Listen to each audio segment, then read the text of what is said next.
Hello, my name is Bayla Ryle.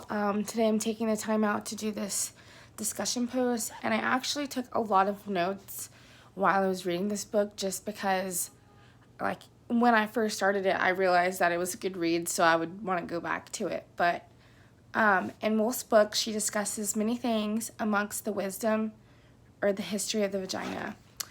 I have many thoughts on her understanding of the vagina, but first and foremost, this book is so enlightening to read. It shed a light on in a direction I didn't even think it would go before I started reading. As I read, I became just more engulfed in what she had to say. I think I'm aware of the fact that she alludes to this, that it's not only about heterosexuality, and it could be viewed and contextualized by a wide variety of sexual preference.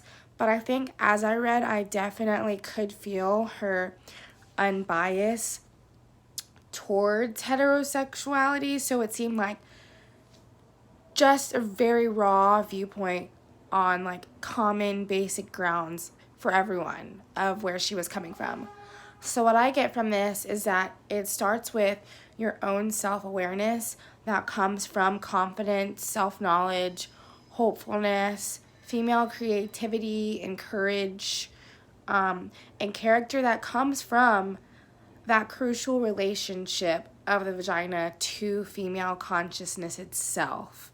I definitely think that with that comes a sense of empowerment or that transcendence a woman gets from that direct response to the creativity and well-being men have said to get from their experiences with the women in their lives.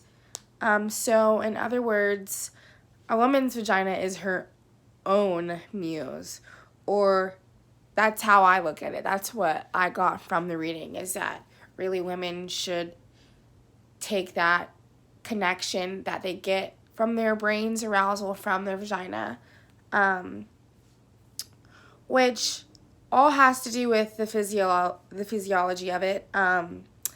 As I read, it was so interesting for me to read how happy they were to be a woman, or how happy she was. Like, she said that through her figuring all that stuff out, she was very happy that she's a woman. And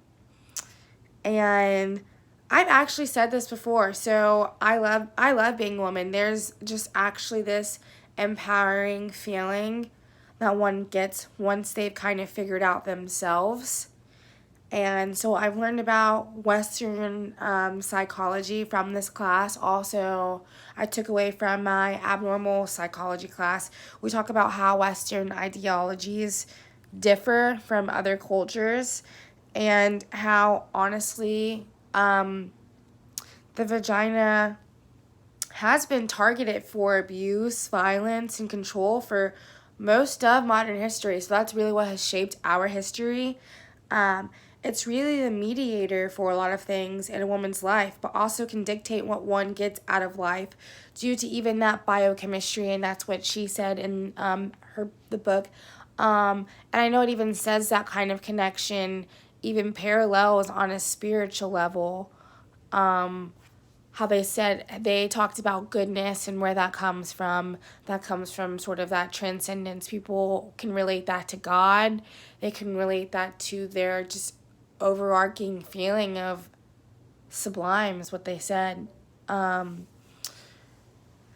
It also stated that a woman's vagina in the Western world has kind of been used as a weapon or tool against people as a means of control of a woman's mind and life. Something that strong of a weapon is a muscle that can be trained to literally reshape the outcome of a woman's life, is what I've taken from this.